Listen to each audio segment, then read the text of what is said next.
წარმოვიდგენდი, მაგრამ დღეს თუ ამ თემაზე მომიწევდა შენთან ეთერში ყოფნა, ზოგადად არ დავდივარ ტელევიზიებში ალბათ იც შემდეგ არც სიტყვაზე ის პროფესია მაქვს, რომელიც რაღაც საჭიროებს რაღაც ჩემს აზრის დაფიქსირებას, მაგრამ დღეს თუ ამ თემაზე მოვიდოდი, ნამდვილად არ მეგონა. ისეთ რა მინდა ვთქვა, აი რას ერჩიანო სახელოვნებო სფეროს ახლა აქ ითქვა და იმას ერჩიან, რომ ამათ არ ჭირდებათ პოპულარული ადამიანები, პოპულარული სახეები არ ჭირდებათ. ამათ უნდათ აი მათ გვერდით იყოს თუნდაც კოლექტიური ელისო ბოლქვაძე, რომელიც ვერაზროს ვერ გახდება მარტა არგერა. ძალიან აი გუშინ აი გაგიჟებული ვიყავი, ძალიან ისე გაბრაზებულიც ვიყავი და ერთი რამ მინდა ვთქვა, ალბათ ბევრმა არ იცის, რომ თიკას და დოის და მათ შორის ჩემი ურთიერთობა ძალიან ბევრ წელს ითვლის. ეს იწყება 90-იანი წლებიდან. თიკა რუხაძეზე საუბარი. ახალი თეატრი თავის დროზე ვასო აბაშიძის თეატრში, როცა დოი დაინიშნა, მაშინ თიკა დაინიშნა ამ თეატრის დირექტორად. ისინი ერთად მივიდნენ თიკა, დოი და ნიკა. რას თიკა მიცის ზუსტად იცის ნამდვილად რა არის თეატრი და ზუსტად იცის დოიმ როგორ აგურ აშენა ეს დარბაზი და ეს სივრცე, ეს დასი. შემდეგ იგი წავიდა, თუ არ ვწდები, ერთი წელიც არ იყო თეატრში, მე ცენტრპოინტში მუშაობდა რამოდენიმე წლის განმავლობაში. დოიმ შექმნა, ხა მოგეხსენებათ ხა ბევრი სპექტაკლი, წარმოდგენა ასე შემდეგ, მაგრამ მთელი უბედურება ისაა, რომ გუშინ დოიმის ყველაფერი გაიგო Facebook-ით, რომ გაანთავისუფლა მისმა მეგობარმა.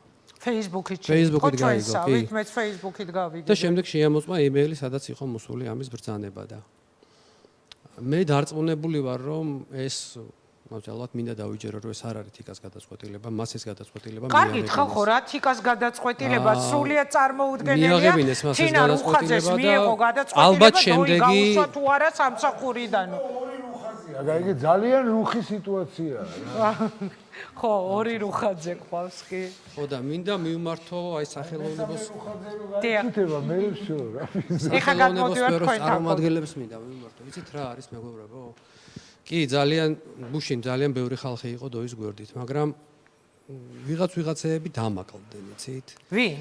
არ დავასახელებ სახელებს და გვარებს და უბედურება რა არის, იცით? როცა სოლიდარობის გამოხატვის გეშინიათ, იმიტომ რომ 1000 ლარიანი და 2000 ლარიანი ჰონორარები შეიძლება დაკარგოთ რაღაც გაუგონარ სამთავრობო ღონისძიებებზე სიმღერით და კონცერტების წაყვანით და ასე შემდეგ რა. აი ეს არის ჩემი კომენტარი და ამის თქმა მინდოდა და მადლობა. სხვათა შორის ეხა ჩამიგდეს დათო არ ვიცი როდის დაწერე შენეს და გუშინო იმედზე გავიდაო 2008 წელს ჩემი გადაღებული საუკუნის ავტოგრაფი და ხო ისაოცრებავ გადაამონტაჟეს სანდრა რულოვსის და დოის კადრები ამოჭრეს. როდის დაწერე? როდის ამოჭრეს? როდის ამოჭრეს? 2006 წელს გაკეთდა ელექტრონიქსმა გააკეთა დოის თეატრში, მაშინ ეს საუკუნის ავტოგრაფი სადაც იყო რაღაც თავშეყრილი და ყველა ბევრი სახელოვნებო სფეროს წარმომადგენლები, ლეგენდარული მუსიკოსები, უმრავლესობა სახეობას შემდეგ და ეს კონცერტი მე გადავიღე, თვითონ ეს ღონისძიება და რამოდენიმეჯერ გავიდა ტელეკომპანია იმეძებდა, რომ ნახე წელს, ხო, ამოჭრილი იყო დათო დოიაშვილი, ამოჭრილი იყო ნინო ლაპიაშვილი, იმიტომ რომ დოისთან ერთად იდგა სცენაზე. სანდრაც იყო ამოჭრილი და დავწერა იმიტომ რომ ხო, არა, ნიკა მემანიშვილი ვერ ამოჭრეს, იმიტომ რომ მაშინ ყველა მუსიკალური ნომერი უნდა ამოეღოთ და სხვათა შორის ნიკა მემანიშვილი არ არის საქართველოში, თორემ მე მას ვთხოვდი. შემდეგი იქნება ნიკა მემანიშვილი. აი ეს უნდა მეთქვა, გააქვთ ეგ განცდა, რომ შემდეგი ნიკა რაჭველის პოზიციიდან გამომდინარე მოდით პრევენციასავით შეიძლება გამოგვივიდეს, მაგრამ ხო მე მაქვს ასეთი ინფორმაცია, რომ ნიკა რაჭველი იქნება ერთ-ერთი შემდეგი, ვისი გადაწყვეტილების შესახებ, ვისი გაგდების შესახებ, მოდი უფრო უხეშად დავარქვათ, მოხსნა შესახებ გადაწყვეტილება უკვე აქვს მიღებული